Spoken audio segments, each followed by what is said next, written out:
मिलन मात्र से नासत अनंत ताते सर्वारंभ में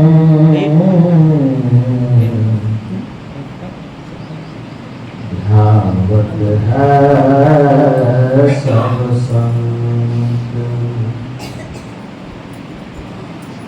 गुरु है बड़ा गोविंद से मन में देख विचार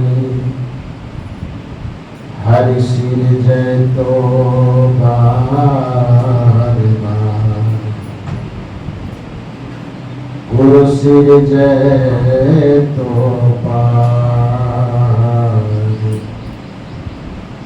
गुरु सिर जय तो पार।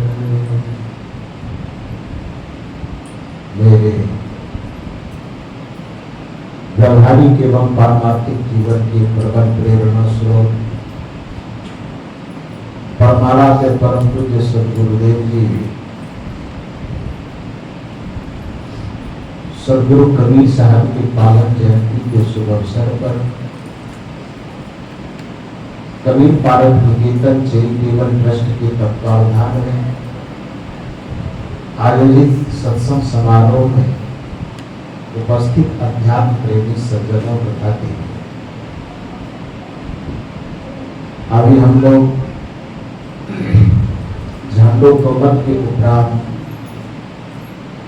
बहुत देर से ग्रंथ पाठ स्तुति प्रार्थना श्रवण कर रहे हैं। सदगुरु कबीर साहब के व्यक्तित्व का प्रतीक अभी उनका संग्रंथ है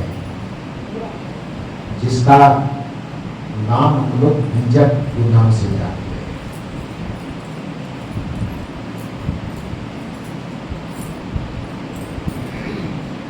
बीजक के पाठ के उपरांत जब हम लोग पाठफल का पाठ कर रहे थे उसमें बताया गया कि बीजक किसे कहा जाता है। तब बीजक बीत बतावे जो बीत गुप्ता हो ऐसे शब्द बतावे जीव को बूझे बिरला। सदगुरु कबीर साहब कहते हैं कि मेरे विचारों का जो संग्रह है उसका नाम हमने बीजक इसलिए रखा है क्योंकि बीजक का ही अभिप्राय होता है वित्त को बताने। वित्त क्या है? संपत्ति को धन को वित्त कहा जाता है। अब यहाँ कबीर साहब कहते हैं कि जो संपत्ति का पता बतावे उसको बीजक कहा जाता है। जिसमें हमारे व्यापार करने वाले लोग अपने रुपए की लेन देन का लेखन किया करते हैं उस डायरी को बीजक ही कहा जाता है। अर्थात जिसमें धन का लेखा जोखा हो उसको बीजक कहा जाता है। कबीर साहब ने कहा कि सामान्य धन के लेखा जोखा वाले ग्रंथ को यदि बीजक कहा जाता है तो मैं जो यह ग्रंथ बता रहा हूं ये तो महाधन का पता बताने का है। कहा वो महाधन क्या है? और महाधन है सबकी आत्मा। सामान्य धन का भौतिक धन का पता बताने वाला यदि बीजक कहला सकता है तो आत्मधन का पता बताने वाला जो शब्द होगा उसका नाम बीजक क्यों नहीं हो सकता है? मनुष्य पदार्थों के संग्रह में इतना अपने मन को आसक्त कर दिया है कि केवल सोना चांदी हीरा जवाहरात रुपया पैसा को ही वह धन समझता है। ठीक है वह भी धन है लेकिन इस मनुष्य के लिए सबसे बड़ा धन क्या है? किसी भी प्राणी के लिए सबसे बड़ा धन क्या है? वह है उसकी आत्मा। यदि आत्मा न रहे व्यक्ति के पास तो फिर संसार की कोई भी उपलब्धि कौन काम देगा? ये मकान हमारा है, कब तक है? जब तक इस शरीर के अंदर आत्मा है। किसी पति के कोई पत्नी है, कब तक है? जब तक उसके अंदर आत्मा है। किसी स्त्री के कोई पति है तो कब तक है? जबकि उसका अंदर आत्मा है। माता पिता के कोई पुत्र है, कब तक है? जब तक उसके अंदर आत्मा है। और पुत्र के कोई माता पिता है तो कब तक है? जब तक उसके अंदर आत्मा है। कोई गुरु है तो कब तक है? जब तक उसके अंदर आत्मा है। कोई शिष्य है तो कब तक है? जब तक उसके अंदर आत्मा है। अर्थात संसार में एक मनुष्य का कोई भी अस्तित्व हो, किसी भी संबंध का अस्तित्व हो, तो जब तक आत्मा है तभी तक संबंध है, तभी तक हमारे आपके लिए संसार है। आत्मा निकल है, कौन संबंध है? तो कौन किसका बेटा, कौन किसका बाप, कौन किसका पति, कौन किसके पति, कौन किसका गुरु, कौन किसका शिष्य, कोई संबंध रह जाएगा? तुरंत एकदम उठा करके गंगा किनारे ले जाएगा, जला उला करके बात खत्म। 13 दिन में पूरी दुनिया झाड़ लेगा, मामला खत्म हो गया। ये बेचारा ने बड़ा सुंदर कहा है कि दुनिया की मोहब्बत का बस दस्तूर है इतना, जो मरने पर छाती पीट के रोते हैं वही 13 दिन के अंदर नरम नरम पूरी और गरम गरम जिलेबी मांगता है। मांगता है ना, मांगता है। संसार की स्थिति यही है कि संसार के सारे ऐश्वर्य अपने जगह ठीक है, लेकिन उन ऐश्वर्यों का अस्तित्व आत्मधन के ऊपर टिका हुआ है। आत्मधन गायब तो बाकी सब धन गायब। आत्मधन गायब तो इधर का रिश्ता गायब, संबंध गायब, पति पत्नी गायब, गुरु शिष्य गायब, कुछ भी नहीं रहेगा। तो जिस अस्तित्व पर ही सब चीज का अस्तित्व टिका हुआ है, उस अस्तित्व को, उस परम अस्तित्व को, उस परम चेतन को धन न कहा जाए, क्या कहा? उसी महाधन के ऊपर में संसार के इस भौतिकीय धन का आधार टिका हुआ है। तो सदगुरु कबीर साहब का जो बीजक है, उस महाधन का पता बताने वाला है। उस धन का पता यदि न हो, उसी धन को वेदांत की भाषा में आत्मज्ञान कहा जाता है। और कबीर साहब कहते हैं जब तक उस आत्मधन का पता नहीं लगेगा, तब तक इस संसार के आवागमन के चक्र में भटकते रहो, दुख के दलदल में फंसते रहो।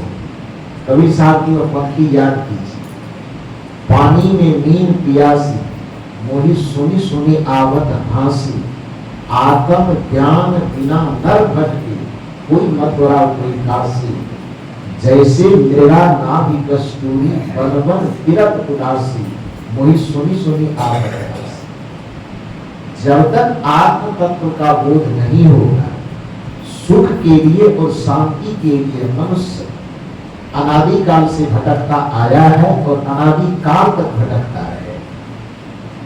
सुख की तलाश आज की तलाश नहीं है, शांति की तलाश आज की तलाश नहीं है। सुख और शांति की तलाश अनादिकाल से, और उस अनादिकाल की तलाश में ही यह जीव नाना शरीरों को पा करके भटक रहा है। जिस दिन वह परम शांति मिल जाएगी, जीव का भटकना बंद हो जाएगा।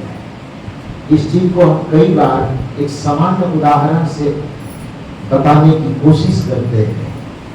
ये मान लीजिए आप में से कोई एक व्यक्ति बैठा और यहां से किसी बच्चे को आपने दुकान भेजा, हाथ में पैसा दिया, उससे कहा कि जाओ एक डब्बा बिस्कुट ले आओ। वो बच्चा दुकान गए, वो बिस्कुट लेने के बजाय वो साबुन लेके आ गए। तो अब क्या करेंगे आप?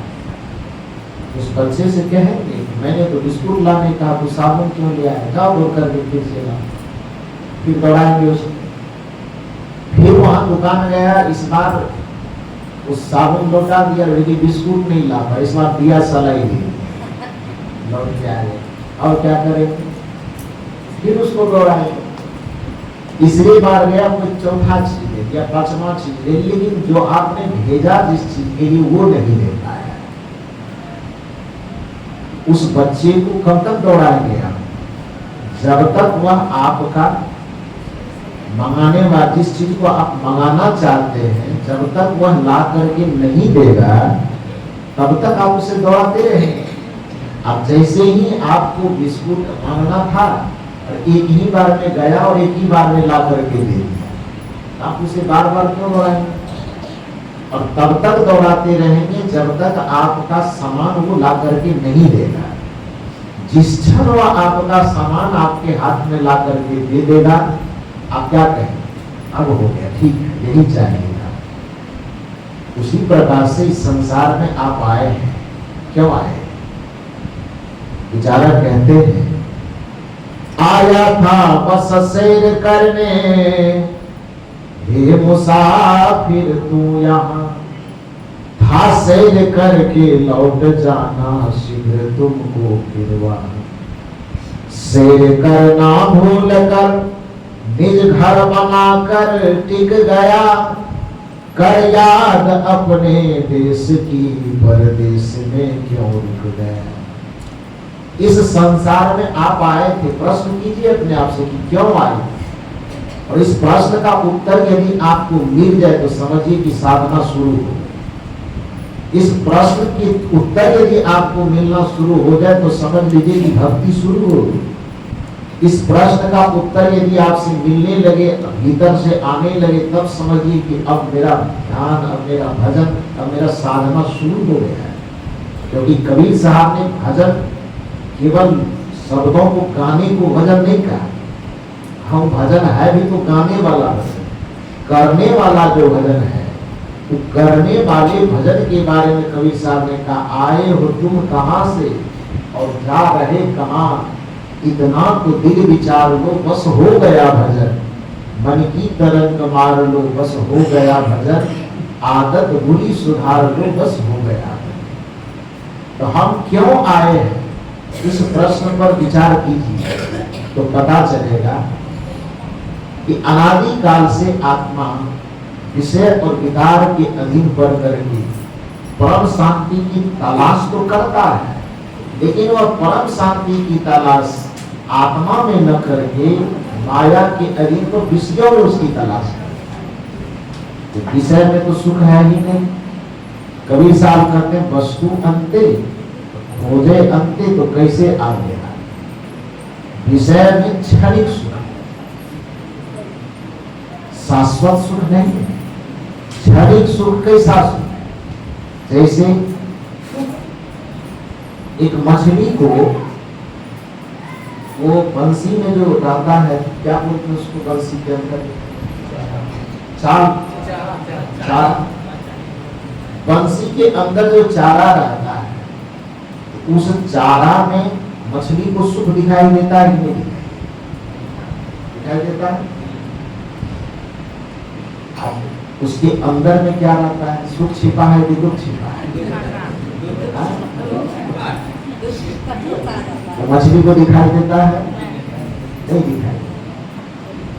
एक पतंगा जब बलून की रोशनी पर दौड़ता है, उसको क्या दिखाई देता है?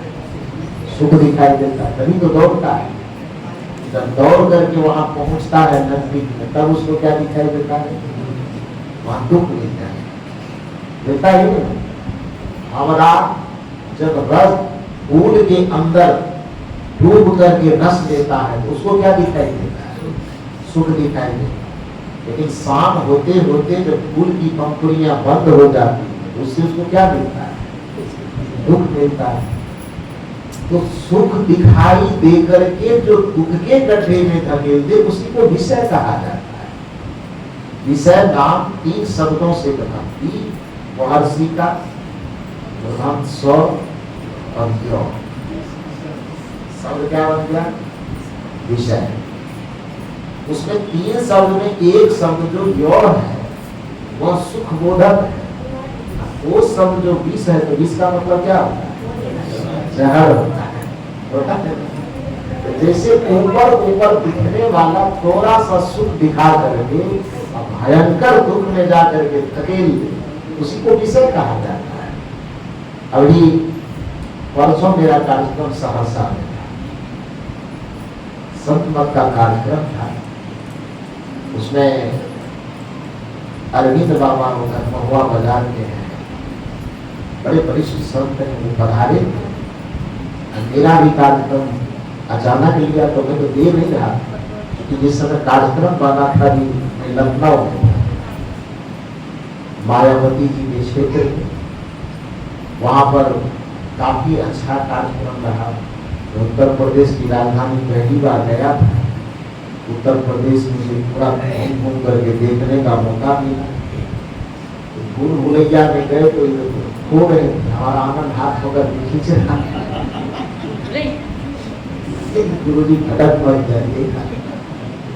सचमुच में नाम तो बहुत दिन से सुने थे भूल भुलैया का, लेकिन जब गए तो वाकई में कारीगर कैसा कमाल रहा होगा। हमको लगता है कि 10,000 रास्ते से कम नहीं होगा। एक में घुस जाएगा आदमी, तो लगता है वो पूरी जिंदगी गुजर जाए, वो निकल नहीं पाएगा।